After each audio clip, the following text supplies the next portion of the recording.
Welcome to our Maha Periyava களஞ்சியம் channel. இன்னைக்கு தை மாதம் கிருத்திகை.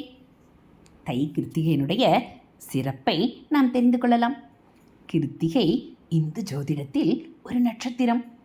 தமிழ் மாதமான தை மாதத்தில் இந்த நட்சத்திரம் வரும் நாளில் கிருத்திகை பூஜை கொண்டாடப்படுகிறது. முருகப்பெருமான் அல்லது கந்தனின் பக்தர்களால் மிகவும் உகந்ததாக கொண்டாடப்படுகிறது. முருகப்பெருமான் 6 குழந்தைகளாக பிறந்தபோது கார்த்திகை பெண்களால் பராமரிக்கப்பட்டார். சிவபெருமான் அவர்களின் சேவைக்கு வெகுமதியாக நட்சத்திர அந்தஸ்தை வழங்கினார். கிருத்திகை மாதத்திற்கு ஒரு முறை வரும். ஆனால் ஆடி கிருத்திகை மற்றும் தை கிருத்திகை ஆகியவை மிகவும் சிறப்பு வாய்ந்தவை. அவை உத்தராயணத்தின் தொடக்க மாதத்திலும், அதாவது சூரியன் வடக்கு நோக்கி நகரும் போதும், தட்சிணாயன புண்ணிய காலத்திலும், அதாவது சூரியன் இருக்கும் புண்ணிய காலத்திலும் வருகின்றன. முறையே தெற்கு நோக்கி நகர்கிறது. முடிந்தால் இந்த விசேஷ தினங்களில் முருகப்பெருமானை வணங்கினோம் என்றால் நமக்கு அவன் அருள் நிச்சயம் கிட்டும். முருகப்பெருமான் கார்த்திகை நட்சத்திரத்தில் பிறந்தார். கந்த புராணத்தின்படி முருகப்பெருமான் சிவபெருமானின் 3வது கண்ணிலிருந்து 6 சுடர்களாக பிறந்தார்.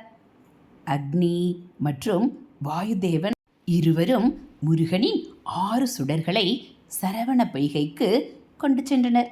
சரவண பொய்கையில் தாமரை மலர்களில் இருந்து கிடைத்த 6 குழந்தைகளையும் கார்த்திகை பெண் கவனித்து கொண்டார்.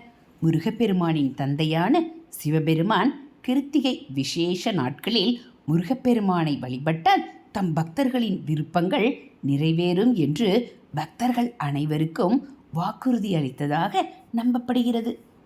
உலகம் முழுவதும் வாழும் தமிழர்களிடையே முருக வழிபாடு, அதுவும் தை கிருத்திகையும் ஆடி கிருத்திகையும் முக்கிய இடத்தை பிடித்துள்ளது.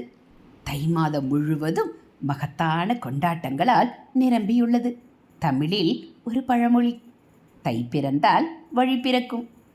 இது தை மாதம் செழிப்பின் முன்னோடி என்று அறியப்படுகிறது.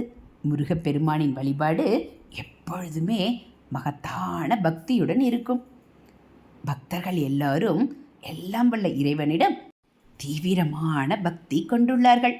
தை கிருத்திகை அன்று முருகனை வழிபடுவதால் முருகப்பெருமான் பக்தர்களின் உயிர்களை பாதுகாப்பதோடு வெற்றியின் புதிய எல்லைகளை அடைவதற்கும் உதவி செய்கிறார். வாழ்வில் உள்ள தடைகள் அனைத்தையும் நீக்குகிறார்.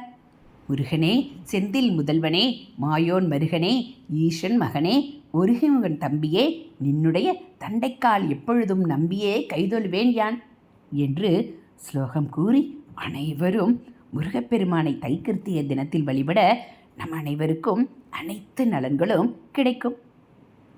இதுபோல் ஆன்மீக விஷயங்களை நீங்கள் தெரிஞ்சுக்கணும் அப்படின்னா மறக்காமல் நம்ம சேனலை சப்ஸ்கிரைப் பண்ணுங்கள். கூடவே பெல் ஐக்கானையும் கிளிக் பண்ணி ஆளுங்கிற பட்டனையும் அழுத்திடுங்க. நம்ம சேனலில் வரக்கூடிய ஆன்மீக கதைகள், மகாபெரிவா மகிமை, தெய்வத்தின் குரல் பகுதிகள் எல்லாம் உங்களுக்கு பிடிச்சிருந்தா ஒரு லைக்கும் கமெண்ட்டும் கொடுத்து உங்களுக்கு தெரிஞ்சவங்களுக்கும் ஷேர் பண்ணுங்கள். தேங்க்யூ.